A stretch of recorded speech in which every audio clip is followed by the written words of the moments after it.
بحث کا جو خاتمہ ہے وہ کر دیا، تفصیلات کے مطابق 16ویں۔ تو بہرحال جی یہ صدر مملکت کی جانب سے بالآخر جو اسمبلی کا اجلاس ہے وہ طلب کر لیا گیا ہے۔ اگر وہ نہ بھی طلب کرتے تو کچھ زیادہ اس سے نہ ہوتا، اجلاس تو ویسے ہی بلا لیا گیا تھا، اجلاس ہونا ہی تھا، لیکن صدر مملکت نے بھی یہ جو اجلاس کی سمری ہے اس کے اوپر دستخط کر دیے ہیں۔ دوسری طرف ناظرین، خواجہ آصف کی جانب سے بڑے ہوش ربا جو انکشافات ہیں وہ کیے گئے ہیں، اور انہوں نے اس بات کا اقرار کر لیا ہے کہ اسٹیبلشمنٹ پہ کے کہنے کے اوپر اسمبلی کے اندر جو قانون سازیاں ہیں وہ کیا کرتے تھے۔ بالکل جنرل باجوہ اور جنرل فیض حمید کا نام لیا خواجہ آصف کی جانب سے، اور کہا گیا کہ جو لاسٹ اسمبلی تھی اس اسمبلی میں ہم نے جو کچھ قانون سازیاں کی اور جو کچھ ووٹ وغیرہ ہم نے دیے وہ اسٹیبلشمنٹ کے کہنے کے اوپر دیے، اور اسٹیبلشمنٹ جو ہے وہ ان سے قانون سازیاں کیا کرتی تھی۔ خواجہ آصف نے یہ کہا ہے جی کہ پارلیمانی پارٹی کا اجلاس چونکہ مسلم لیگ نون کا کل ہوا، اور اس اجلاس کے موقع پر انہوں نے گفتگو کرتے ہوئے کہا کہ سیاسی استحکام کے لیے صرف سیاستدان نہیں بلکہ باقی پلیئرز بھی ہیں، سارے عناصر کو استحکام کے لیے اکٹھے ہو کر بیٹھنا چاہیے۔ خواجہ آصف نے انکشاف کرتے ہوئے کہا کہ اس دور میں قانون سازی کے لیے ہم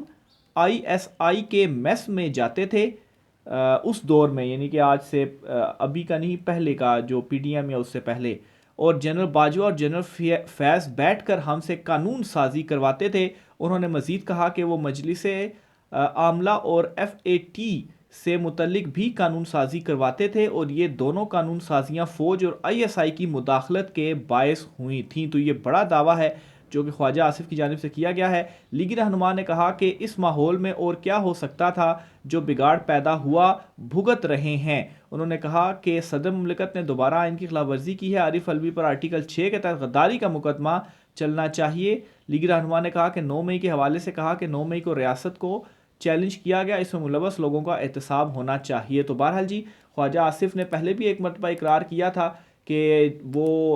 2018 کو جو انتخاب تھا وہ جیت نہیں رہے تھے، اور پھر انہوں نے کیا کیا جی کہ انہوں نے ایک فون کال کی، اور اس فون کال کے بعد پھر عثمان ڈار جو ہیں وہ ہار گئے، اور وہ فون کال جو تھی وہ جنرل باجوہ کو کی گئی، اور ابھی دوبارہ سے خواجہ آصف صاحب یہ اعتراف کر رہے ہیں کہ اس حد تک مداخلت کی تھے ہم، ان کے کہنے کے اوپر جو قانون سازیاں ہیں وہ بھی کیا کرتے تھے۔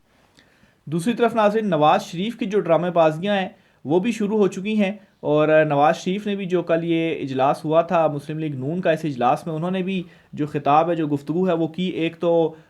شہباز شریف کے نام کی توثیق کی کہ شہباز شریف ہی ان کے نون لیگ کی طرف سے وزیر اعظم کے امیدوار ہیں، لیکن ساتھ ہی انہوں نے یہ کہا جی کہ پاکستان کو اس سے زیادہ زخمی کبھی نہیں دیکھا، 1.5 سال مزید مشکل کے ہیں۔ تو یہ ایک انہوں نے جو بری خبر ہے وہ سنا دی ہے، اور پہلے تو ان کے بڑے دعوے تھے کہ یہ کر دیں گے وہ کر دیں گے، اب وہ یہ کہتے ہیں جی کہ مزید جو 1.5 سال ہیں وہ پاکستان کے لیے مشکل ہیں۔ اور 1.5 سال کیوں مشکل ہے؟ کیونکہ ان کی حکومت 1.5 سال تک رہنی ہے، اس کے بعد تو ویسے ہی 1.5 سال کے بعد ان کی حکومت ختم ہی ہو جانی ہے۔ بہرحال انہوں نے کیا کہا جی وہ بھی آپ کے ساتھ شیئر کرتا ہوں جی۔ ایک بار پھر اپنے ماضی کی حکومتی کارکردگی کو انہوں نے بیان کیا اور کہا کہ ہماری خدمت اور حکومت کا تسلسل جاری رہتا تو پاکستان آج G20 ممالک میں شامل ہوتا۔ نواز شریف نے کہا کہ ہمارے دوسرے دور میں پاکستان ایٹمی قوت بنا۔ اچھا جی، یہ اپنی کچھ انہوں نے پہلے باتیں کی، انہوں نے یہ انکشاف کیا کہ عمران خان نے طے کیا تھا کہ اکٹھے چلیں گے، مگر جب ہم نے کام شروع کیا اور بجلی کی لوڈ شیڈنگ کو ختم کرنے میں مصروف ہو گئے، چند ہفتوں کے بعد طلعت القادری اور عمران خان جو ہیں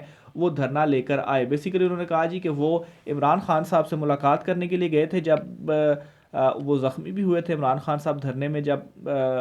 گر گئے تھے، اور پھر اس کے بعد عمران خان صاحب سے معاملات طے ہوئے تھے کہ مل کر چلیں گے، لیکن عمران خان صاحب پھر اپنا جو دھرنا تھا وہ لے آئے۔ تو مل کر کس طریقے سے چلنا تھا؟ اصل میں تو اس وقت بھی عمران خان صاحب نے 4 حلقے کھولنے کا کہا تھا، کیونکہ ان کا مینڈیٹ چوری کیا گیا تھا، تو وہ حلقے تو 4 اس وقت آپ نے نہیں کھولے تھے، اور پھر واقعی بعد میں ثابت بھی ہوا کہ آپ نے جو وہاں وہ جو 4 حلقے تھے اس میں کیسے پاکستان تحریک انصاف کے ساتھ جو بے ایمانی ہے وہ ہوئی، اور اس سے کئی گنا زیادہ تو ان انتخابات میں ہو گیا، جہاں پر تو بالکل صاف اور کھلے عام جو مبینہ دھاندلی ہے وہ کی گئی، اور فارم 47 کے نتیجے میں آپ اپنی جو حکومت ہے وہ آپ نے بنائی۔ لیکن ایک اور اب حکومت میں چونکہ آ چکے ہیں، آج بننے جا رہی ہے حکومت، تو ان کی جو ڈرامے بازیاں ہیں، پہلے کیا کیا وعدے تھے اور اب انہوں نے کہنا شروع کر دیا جی کہ بس اب سال 1.5 سال 2 سال جو ہوگا وہ بڑا مشکل ہوگا، مشکل جو فیصلے ہیں وہ کیے جانے، اور ابھی یہ جو مہنگائی کا مزید طوفان ہے یہ بھی آنا ہے۔ تو بہرحال جی یہ جو گفتگو تھی وہ نواز شریف کی جانب سے کی گئی ہے، یہ جو اجلاس تھا۔ آگے چلتے ہوئے ناظرین، اہم ترین خبر آپ کے ساتھ میں شیئر کرتا ہوں عمران خان صاحب کے مقدموں کے حوالے سے۔ توشہ خانہ، سائفر کیس ان دونوں مقدموں کی جو اپیلیں تھیں اسلام آباد ہائی کورٹ میں، ان پر آج سماعت ہونے جا رہی ہے۔ چیف جسٹس عامر فاروق اور جسٹس میاں گل حسن اورنگزیب جو ہیں وہ آج ان کیسز کے اوپر سماعت کریں گے۔ لاسٹ جو سماعت ہوئی تھی اس میں نوٹسز جاری کیے گئے تھے اور جواب مانگا گیا تھا ایف آئی اے اور نیب وغیرہ سے کہ آئیں اور اس کیس میں جو اپنا جواب ہے وہ داخل کروا دیں، اور آج اس کیس کی دوبارہ سماعت ہونی ہے۔ آج دونوں طرف سے جو دلائل ہیں وہ ہوپ فلی مکمل ہو جائیں گے اور نیکسٹ ویک تک یہ کیس جائے گا۔ ابھی مزید کوئی 10 دن لگیں گے، لیکن نیکسٹ ویک تک جب یہ مقدمہ جائے گا تو پھر اس کے بعد عمران خان صاحب کی اس کیس میں ضمانت کے جو چانسز ہیں وہ ہوں گے۔ اس کیس میں عمران خان صاحب نے سزا معطلی، فیصلہ معطلی اور ضمانت کی جو درخواستیں ہیں وہ استدعائیں جو ہیں وہ کر رکھی ہیں، اور لاسٹ ہیئرنگ میں بھی جس طریقے سے جو تھوڑا سا عدالتی ماحول یا جو آبزرویشن تھی، اور جس طریقے سے پہلے تو یہ ہوتا تھا کہ عمران خان صاحب کی درخواست کے اوپر جو اعتراض ہوتے تھے اس اعتراض کے ساتھ درخواست سماعت کے لیے مقرر ہوتی تھی، وہ اعتراض دور ہوتے تھے اور پھر دوبارہ سماعت کے لیے مقرر ہوتی تھی اور پھر جا کے نوٹسز ہوتے تھے، تو بڑا لمبا جو پروسیجر ہے وہ چلتا تھا۔ لیکن لاسٹ ہیئرنگ میں ہم نے دیکھا کہ اعتراضات کے ساتھ ہی درخواست بھی مقرر ہوئی، اعتراض بھی دور ہوئے اور پھر جو نوٹسز ہیں وہ بھی ہوئے، یعنی کہ جو کام 3 سماعتوں میں پہلے ہوا کرتا تھا اب وہ ایک ہی سماعت کے اندر ہوا۔ تو بہرحال آج یہ بڑے امپورٹنٹ کیسز ہیں عمران خان صاحب کے حوالے سے جو کہ اسلام آباد ہائی کورٹ سننے جا رہی ہے۔ چیف جسٹس عامر فاروق صاحب اور جسٹس میاں گل حسن اورنگزیب جو ہیں یہ 2 رکنی بینچ ہے جو کہ ان مقدموں کی سماعت کرے گا۔ پھر اسی طریقے سے ناظرین کے پی اسمبلی میں حلف اٹھا لیا ہے تمام جو امیدوار ہیں پاکستان تحریک انصاف کے، اور اسمبلی میں آج سپیکر اور ڈپٹی سپیکر کا جو انتخاب ہے وہ ہونا ہے، اور پھر اس کے بعد وزیر اعلیٰ کے پی کا جو انتخاب ہے وہ ہوگا۔ علی امین گنڈا پور صاحب کی جانب سے بھی جو حلف ہے وہ اٹھا لیا گیا ہے، اور کے پی اسمبلی میں علی امین گنڈا پور ایک مرتبہ پھر سے جب وہ آئے تو عمران خان صاحب کی جو تصویر تھی وہ ساتھ لے کر آئے، اور اس تصویر کے ساتھ علی امین گنڈا پور نے بھی جو حلف ہے وہ اٹھایا، اور ایک بلکہ کافی اس کے اوپر تبصرے بھی ہوئے کہ اصل جو اسمبلی ہے وہ خیر کے پی اسمبلی ہی ہوگی، اور اصل میں باغیوں کی اسمبلی کہا گیا ہے کے پی اسمبلی کو، کیونکہ وہ تمام لوگ جو عمران خان صاحب کے ساتھ ڈٹے رہے، عمران خان صاحب کے ساتھ کھڑے رہے تمام مشکلوں کے باوجود اور روح پوش رہے، اور پھر اس کے بعد انہوں نے مقابلہ کیا حالات کا اور وہ منتخب ہوئے، اور پھر اس کے بعد اسمبلی میں جو ہے وہ اب آ چکے ہیں۔ تو کے پی اسمبلی میں عمران خان صاحب کی جو حکومت ہے وہ آلموسٹ بن چکی ہے، جو حلف تھے وہ لے لیے گئے ہیں۔ سپیکر ڈپٹی سپیکر کے انتخاب کے بعد علی امین گنڈا پور جو ہیں وہ اب وزیر اعلیٰ بھی بننے جا رہے ہیں۔ آرمی چیف سے اہم ترین ملاقات ہوئی ہے، اس ملاقات کا بھی احوال بتاتا ہوں آپ کو۔ لاہور واقعہ ہوا تھا جس میں خاتون نے کچھ جو کپڑے ہیں وہ اس طرح کے پہنے ہوئے تھے کہ ایک موب جو تھا اس نے ان کو گھیر لیا تھا، تو بہرحال جو خاتون پولیس آفیسر تھیں انہوں نے اس وقت وہاں پر وہ پہنچی اور جو معاملہ تھا وہ سارا رفع دفع کیا اور خاتون کو سیفلی وہ اپنے ساتھ لے گئیں۔ تو ان کی جو ملاقات ہے وہ آرمی چیف عاصم منیر صاحب سے ہوئی ہے۔ آرمی چیف عاصم منیر نے اسسٹنٹ سپرنٹینڈنٹ آف پولیس سیدہ شہر بانو نقوی سے ملاقات کی۔ آرمی چیف نے شہر بانو کی ڈیوٹی کے دوران ایک غیر یقینی صورتحال پر قابو پانے میں پیشہ ورانہ مہارت کا مظاہرہ پیش کرنے کی پر جو تعریف ہے وہ کی۔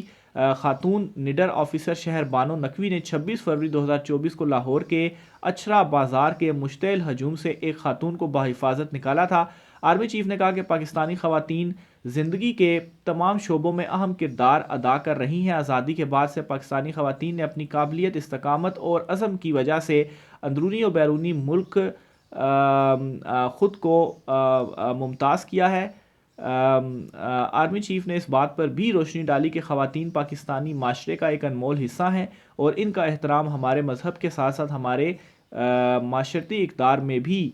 شامل ہے۔ عاصم منیر صاحب نے کہا کہ سماجی ہم آہنگی کی اہمیت اور عدم برداشت کو روکنے کے لیے ملک گیر اتفاق رائے کی ضرورت پر بھی زور دیا اور قانون کی حکمرانی پر زور دیتے ہوئے کہا کہ تحفظ اور شکایات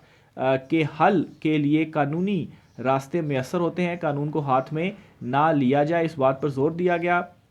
کہ بدعت کی بنیاد پر منمانی کارروائیاں معاشرے کے نقطۂ نظر کو کمزور کرتی ہیں۔ آرمی چیف نے اسلام کے حسن سلوک اور احسان کی ابدی پیغام پر بھی روشنی ڈالی۔ آرمی چیف نے پاکستان کے شہریوں کے تحفظ کو یقینی بنانے کے لیے قانون نافذ کرنے والے اداروں کی قربانیوں کو بھی سراہا۔ تو یہ بڑی امپورٹنٹ اور سرپرائز ایک ملاقات تھی، کیونکہ اس سے پہلے ہم نے نہیں دیکھا کہ اس طرح کی جو حوصلہ افزائی ہے